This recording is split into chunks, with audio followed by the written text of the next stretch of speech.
Merci d'avoir choisi TV5 Monde. Bienvenue si vous nous rejoignez dans 64 minutes. Le Monde en français. Place à notre grand angle. Après avoir épinglé l'industrie de la viande bien avant le scandale des lasagnes à la viande de cheval, il s'attaque à l'industrie chimique et à ces produits toxiques qui ont envahi la planète. Fabrice Nicolino, bonsoir, merci d'être avec nous. Vous êtes l'auteur de ce livre, Un empoisonnement universel, comment les produits chimiques ont envahi la planète. C'est publié aux éditions Les Liens qui libèrent. Alors Fabrice Nicolino, on entend beaucoup parler dans les médias des dangers des gaz à effet de serre, à juste titre. Pourquoi est-ce que vous avez décidé de travailler en particulier sur les produits chimiques ? Pour de multiples raisons, mais une me revient en mémoire au moment où je vous parle. Il y a 10 ans, c'était au début de 2003, 11 ans. J'ai découvert les résultats d'une étude absolument hallucinante pour moi. C'est une ONG américaine qui s'était associée à une grande institution médicale américaine, l'école du Mont Sinaï. Ils avaient analysé le sang de volontaires américains vivant dans 9 États, à la recherche de 210 molécules toxiques. Donc, ils pensaient certainement retrouver, mais sans doute pas autant qu'ils en ont retrouvé réellement, puisque en moyenne, il y avait 140 molécules toxiques dans le sang des volontaires qui avaient accepté de voir leur sang testé. Et ce travail a été recommencé et d'une certaine manière amélioré, avec tous les guillemets qui s'imposent, puisqu'on a fait le même travail sur le sang du cordon ombilical des nouveau-nés, et on s'est rendu compte que c'était pareil. Et à la suite de ce travail, en 2004, on a fait on a fait des analyses de sang sur les ministres de l'Environnement européens. De la même façon, on s'est rendu compte que nous étions tous, en vérité, contaminés par des molécules toxiques. Alors, vous avez voulu comprendre. Dites-nous, Fabrice Nicolino, dans quelle mesure et comment les produits chimiques sont-ils présents dans nos vies ? Il y a un chiffre qui résume tout, je crois. C'est que l'industrie chimique produisait environ 1 million de tonnes en 1930. 1 million de tonnes. Aujourd'hui, en 2014, on est environ à 500 millions de tonnes. C'est-à-dire qu'il y a eu une augmentation extraordinaire, une multiplication par 500. Et arrivé à ce point, ce qu'on peut dire, c'est que l'industrie chimique est vraiment hors de contrôle, a échappé totalement au contrôle humain, a échappé aux rares mesures de prévention ou de contrôle qui avaient pu être prises dans le passé.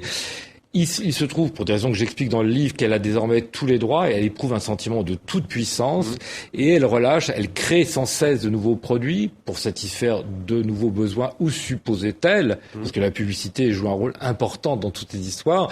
Et au total, donc, il y a des millions de molécules chimiques. Le chiffre exact officiel, c'est 90 millions de substances chimiques différentes les unes des autres qui ont été créées par l'activité humaine. Alors prenons quelques cas concrets. Vous citez dans votre livre bien entendu le bisphénol A qui a quand même été évoqué dans les médias avec l'affaire des biberons. Il y a également le nylon. Vous parlez du nylon et c'est assez emblématique. Oui, le nylon, mais le nylon, si vous voulez, vous avez raison, c'est assez emblématique parce qu'en fait, au point de départ, c'est une découverte formidable, qui repose sur la découverte des polymères. Mais je ne veux pas vous imposer un cours de chimie, mais en tout cas, c'est un grand changement. Dans les années 30, donc, on découvre les polyamides et, parmi les polyamides, le nylon. Et l'industrie, en l'occurrence DuPont, une grande entreprise chimique, trouve là l'occasion d'une formidable campagne publicitaire et fait saliver, il n'y a pas d'autre mot, les consommatrices américaines en leur faisant croire que le nylon, c'est bien meilleur que la soie naturelle qui sert pour faire les bas des femmes à cette époque-là. Or, c'est pas vrai. Le nylon coûte plus cher, beaucoup plus cher que la soie naturelle. Le nylon est présenté comme un produit miracle qui ne se déchire pas, c'est tout aussi faux. Et au total, par vraiment, on peut dire par un effort pratiquement sans précédent de propagande commerciale, on arrive à faire passer les nylons comme un très grand progrès pour les femmes, pour les consommatrices, ce qui n'est pas vrai. Avec des conséquences en chaîne parce que tous ces produits finissent tôt ou tard par se retrouver dans les milieux de la vie et dans les milieux où nous vivons. Alors le nylon, oui, mais ce qui fait encore plus peur, si l'on peut dire, c'est le zyklon, le tabac, le sarin, le saumon. C'est carrément des armes de guerre, je veux dire. Oui, c'est une des clés de cette histoire, c'est-à-dire comment l'industrie finalement a réussi à échapper au contrôle humain. Elle s'est alliée, en fait, les chimistes se sont alliés à l'industrie s'est alliée à l'État via la guerre, et il y a une date clé, c'est 1914, car en 1914, un chimiste allemand qui obtiendra d'ailleurs le prix Nobel de chimie pour d'autres découvertes, se lance dans quelque chose d'inouï, d'inimaginable, qui fait de lui un criminel de guerre. Il lance la guerre des gaz à base de chlore, Et le 22 avril 1915, cet homme s'appelle Fritz Haber, avec un régiment spécialisé, le régiment Peterson. On déverse sur les tranchées françaises à Ypres du chlore qui va tuer en quelques minutes des milliers d'hommes. Donc c'est le grand début, le début du massacre chimique, si vous voulez. Et Fritz Haber, au lieu d'être poursuivi pour son crime, pour ses crimes de guerre, eh bien, il ne rencontre aucun problème. Et à sa suite, d'autres chimistes auront exactement le même sort. Vous parliez du tabac ou du sarin ou du saumon, ce sont des inventions d'un chimiste allemand, Gerhard Schrader, dans le cadre du régime nazi. Ces inventions ont été faites dans le cadre du régime nazi et au service de l'idéologie nazie. Et à la sortie de la guerre, Gerhard Schrader, qui est toujours considéré comme un grand chimiste par Bayer, une grande entreprise chimique, Gerhard Schrader n'a aucun ennui. Mais quand vous avez travaillé sur la viande, on comprend le danger. On mange de la viande, mais c'est beaucoup plus difficile de percevoir le danger avec cela. Vous avez parlé du nylon. Quelle est l'industrie chimique qui nous impacte au quotidien? Mais les téléphones portables, par exemple, je ne sais pas, je vous pose la question. Bien sûr, mais si vous voulez, les molécules chimiques, la chimie, c'est des assemblages, donc c'est des rencontres d'atomes, ça circule sans cesse, des atomes quittent des molécules, se rencontrent d'autres atomes, forment d'autres assemblages moléculaires. Il y en a absolument partout. Dans ce studio de télévision, il y a évidemment énormément de molécules toxiques en circulation, parce que, si vous voulez, quand les matériaux vieillissent, par exemple les matériaux plastiques, ils relâchent dans l'atmosphère ou dans l'eau éventuellement des molécules toxiques. Bien sûr, à des doses absolument infinitésimales. Alors on se dit, c'est pas grave. Et d'une certaine manière, oui, c'est pas grave, sauf que tout ça se mélange. Et comble de tout, on a découvert il y a fort peu de temps que contrairement à ce qu'on croyait, c'est-à-dire qu'on pensait que la dose faisait le poison, on découvre avec horreur que les molécules toxiques, chimiques, peuvent avoir des effets qu'on appelle non monotones, c'est-à-dire qu'ils peuvent être plus dangereux à des très faibles doses qu'à des fortes doses. Et c'est vraiment une révolution conceptuelle dans ce qu'on appelle la toxicologie. Mais il y a quand même des normes, non? Il y a des organismes de santé, il y a l'OMS, vous les critiquez d'ailleurs dans ce livre. Pourquoi est-ce que ces normes ne sont pas respectées? Oui, critiquer, c'est un faible mot, si vous me permettez, parce qu'en fait, ce que je montre par des exemples très concrets, documentés, avec des noms, avec des lieux et avec des faits, c'est que les principales agences de santé publique sont infiltrées par des intérêts industriels. C'est le cas emblématique ô combien de l'agence l'agence française de sécurité sanitaire. Je pensais plutôt à l'agence européenne de sécurité sanitaire des aliments, l'EFSA, qui vraiment ne joue pas du tout le jeu de la santé publique. Alors, on est en droit, me semble-t-il, en tant que citoyen. On parle beaucoup de démocratie, de crise de la représentation politique. La moindre des choses serait que nos politiques s'intéressent à la santé publique. Alors, vous écrivez, page 248, le drame est partout. Le quotidien britannique des Guardian rapporte le 4 juin 2013 une histoire poignante qui se répète chaque jour ou presque. Le village côtier de Yanglingang, au nord de Shanghai, est encerclé d'usines pharmaceutiques et chimiques. Chi Zhenjiang vient d'enterrer son neveu de 3 mois, très probablement mort des suites de la pollution chimique. Les humains du lieu tombent comme des mouches. Liu Shudang est mort d'un cancer de l'œsophage. La malheureuse Wang Jinlan d'un cancer du sein. La femme d'un ami proche d'un cancer de l'estomac à 30 ans. Est-ce qu'il y a des régions du monde, comme la Chine, plus particulièrement victimes de ce fléau?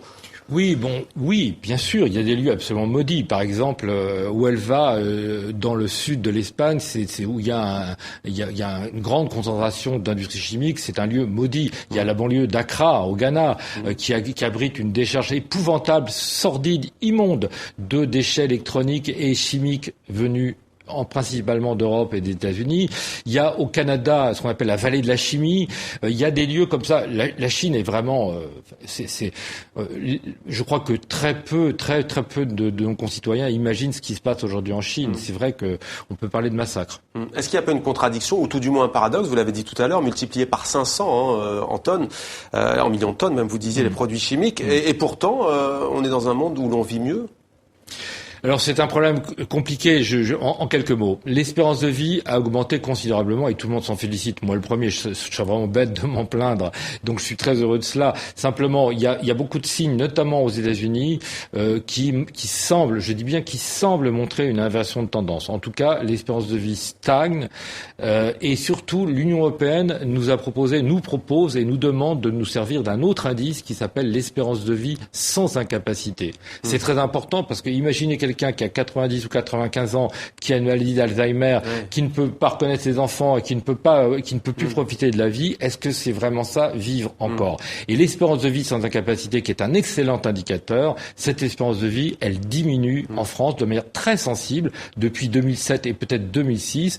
Je cite notamment un de nos grands gériatres, un de nos grands spécialistes du vieillissement qui s'appelle Christophe de Gégère et qui dit explicitement qu'il a tenté d'alerter sur ce phénomène qui est certain, la diminution de l'espérance de vie sans incapacité en France.